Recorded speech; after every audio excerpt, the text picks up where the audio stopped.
we were reading about Jesus' interpretation of the Mosaic what? Of the Mosaic law. So concerning murder, he told you if you have anger or bad intentions, which may lead to what? To murder.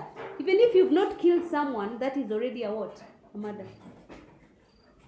Adultery, he said that if you are a man and you just have lustful eyes, you've already committed what? Adultery.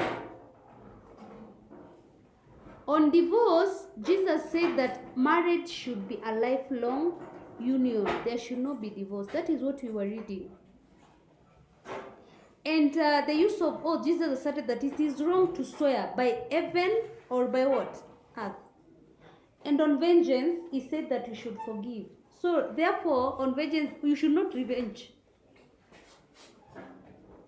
And on hating one's enemies, he said that you should not hate anyone. You should love your what? We should love our enemies.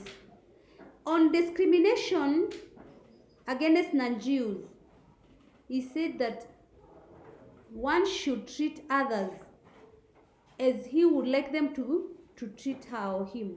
So treat someone else the way you want to be treated. And on the observance of the law, Jesus said that you should completely trust in God. That is observance of the law of God. So that is my assignment even today. I want you to write Jesus' interpretation of the Mosaic law. And we've read all of it there from Matthew.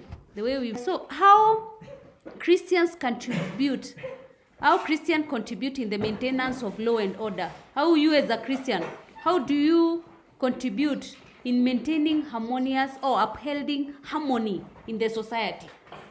Or making sure that the society is peaceful. So what do you do as a Christian? Number one, you preach on values of peace. Or you preach to people how they can benefit from what? From having peace in the society. Also, as a Christian, you obey the what? The law. Or you obey authority. You obey the laws of the country or the laws that are stipulated. You also set a good example. You set a good example. You condemn any injustice. Injustice here, we're talking even about corruption. If you see there's any discrimination, that is a kind of injustice. You condemn. You also make sure you are the one who's reconciling the two people who are warring warring groups. You're the one who's doing what? Who's making sure they are reconciling. Yes.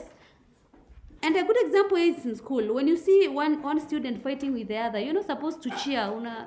You go there, unaanza kumwambia kwa nini unapigwa? Wewe ni mwanaume, kwa nini unapigwa? Unapigwa kwa nini? Uko pale, you are the cheering squad. No. You maintain peace by doing what? By separating them.